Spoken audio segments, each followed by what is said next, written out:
Well, an unusual Friday focus this week. The personnel's a wee bit different to start with, and also the results are a wee bit different as well, to put it mildly, with the Bandits winning by 48 points to 42, and indeed at the halfway stage or thereabouts looking as though they're going to win by substantially more.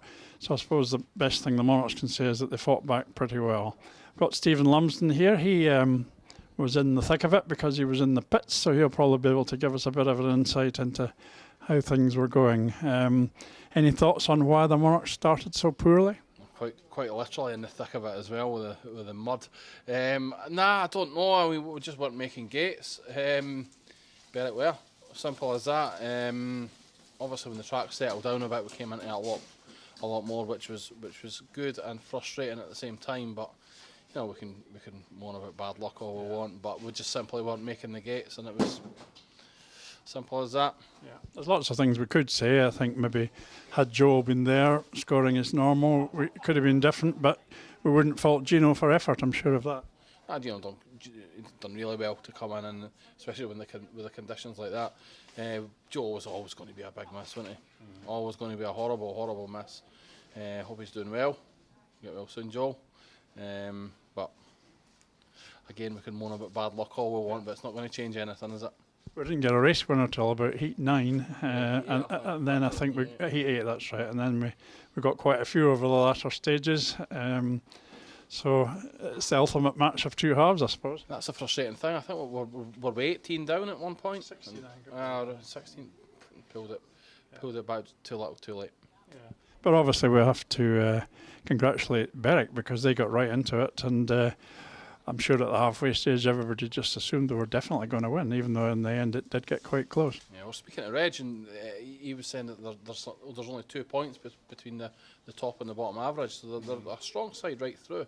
And they're another side. It's been a strong league. It's been a really strong league, and they're another side that I don't think many teams would have fancied facing in the playoffs. Us as well, and it looks like we're both going to miss out. That obviously a lot of the racing was a wee bit processional, but we did have one fantastic race, which was heat 13, and we'll have a look at that in a moment. But you enjoy that one? That was a cracking race. Ricky said that was scary. You know, as we always do. Well done, Rick. Well done. And you know, oh, that was scary. But I think he barged by Nikolai. Wasn't too happy, but it was a good race. Yeah. And at that point, it was just about conceivable that we could pull something out of the bag, but we didn't quite. Shades of Somerset. Yeah, that's what I thought. You know, is this again? But especially when he got past Kev, I thought, oh, in heat 14. But. Yeah. Anyway, let's have a look at that heat 13 now, which I think you'll agree for the conditions is quite remarkable. Heat 13, 10 points in it with 3 races to go. It's Aaron Summers riding from gate 1. He won his first 2 impressively. Gate 2, it's Ricky Wells. Gate 3, it's Nikolai Buski-Jakobsen, who's been very impressive throughout. And in Gate 4, it's Eric Riss.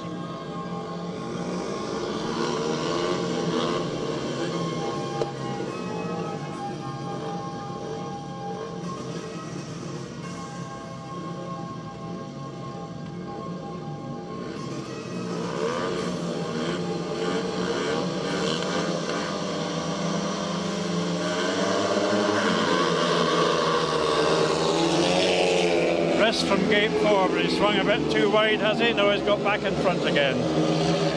Bandits in second and third. Wells pressing up the inside, going into the third turn. And he's come through. Past Summers.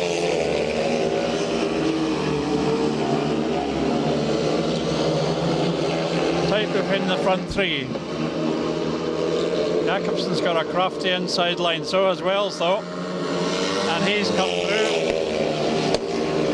Challenging hard on Jakobsen. Not quite there. Once again, Wells on that inside line. And he's through this time. Very tight. Here goes Jakobsen on a big wide sweep. And he could go ahead. He's lifted slightly there. This is a terrific race in the conditions. Really tremendous. Riss has gone very wide. And here comes Wells. And I think it was a home 5-1. Superb race. suddenly, on such a difficult night, we get a real classic, and the Monarchs take a 5-1.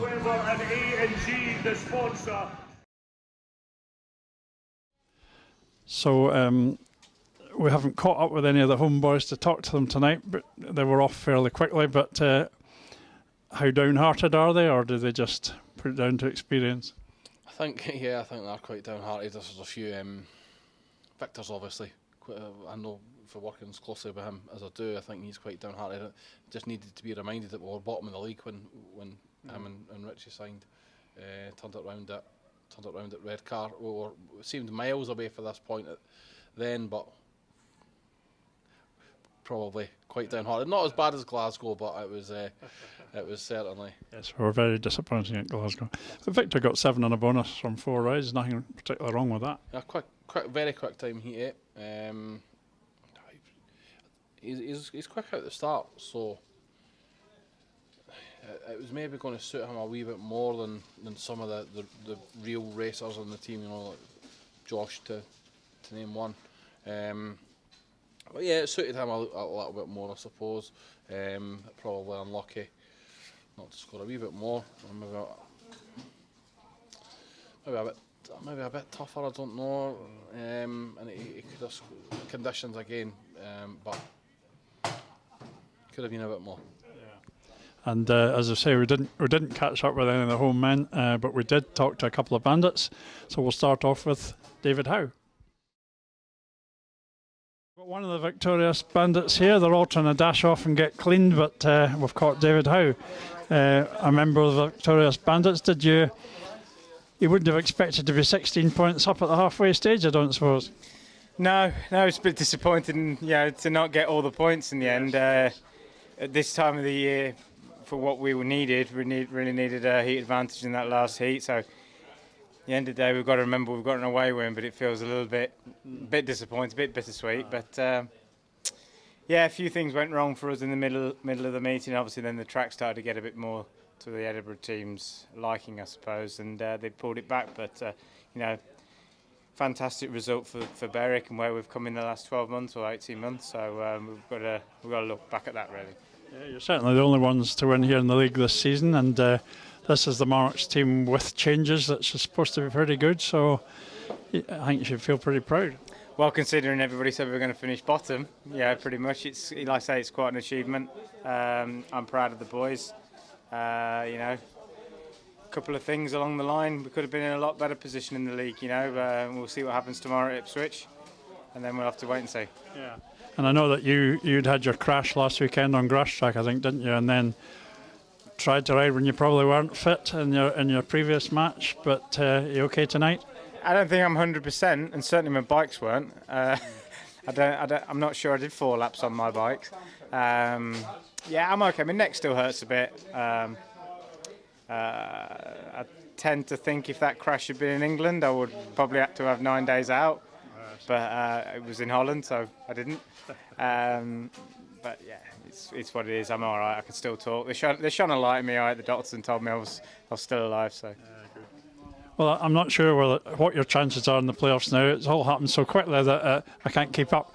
But you've got to feel that you've done a very good job with the Bandits this season. You've only lost 1 match at home, and you've been reasonably competitive away from home. And it's a neat wee side that fits in under the points limit for next year. Yes, but we don't really know what's going on next year, do we? We as a team we've managed to keep the core of it from last year. We all gelled very, very well. We're like a mini dysfunctional family, and it's been a good year for the club.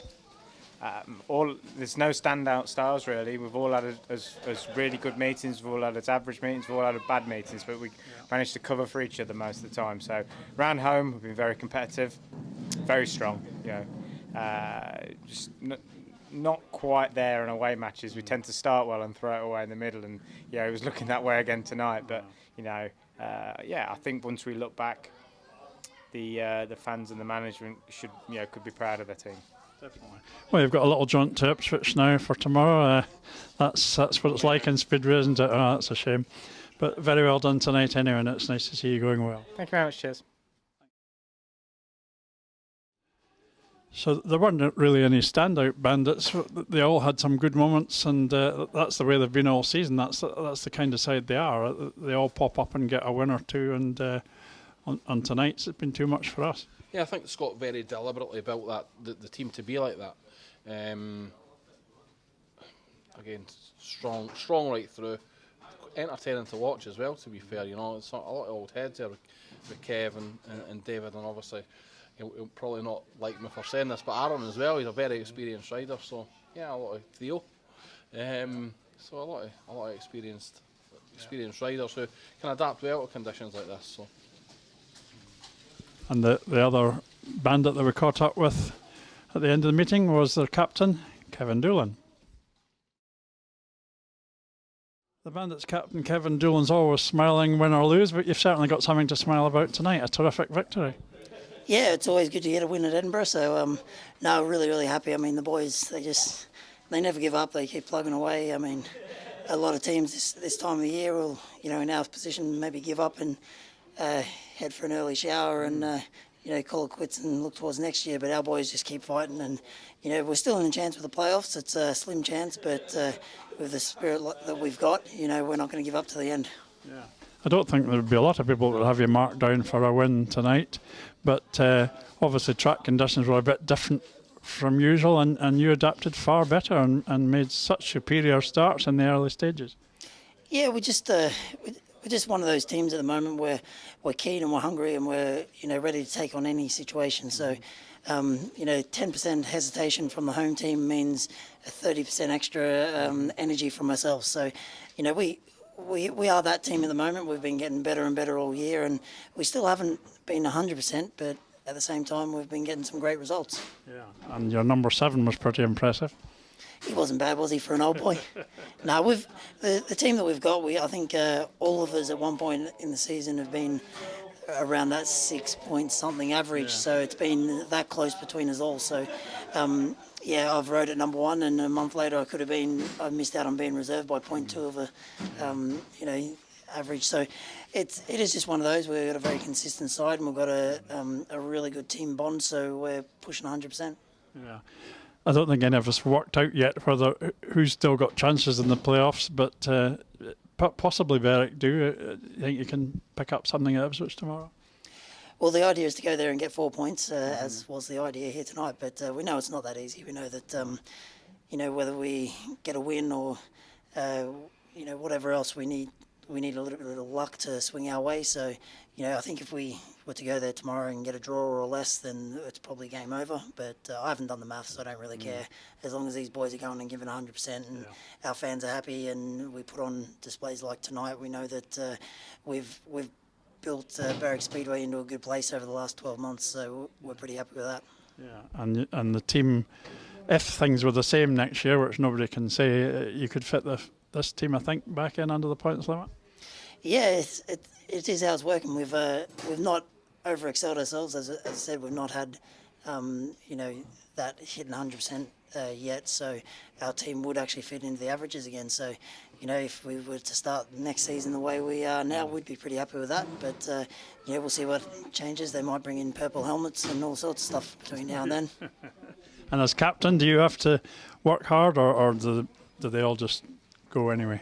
I'm always kicking the backside.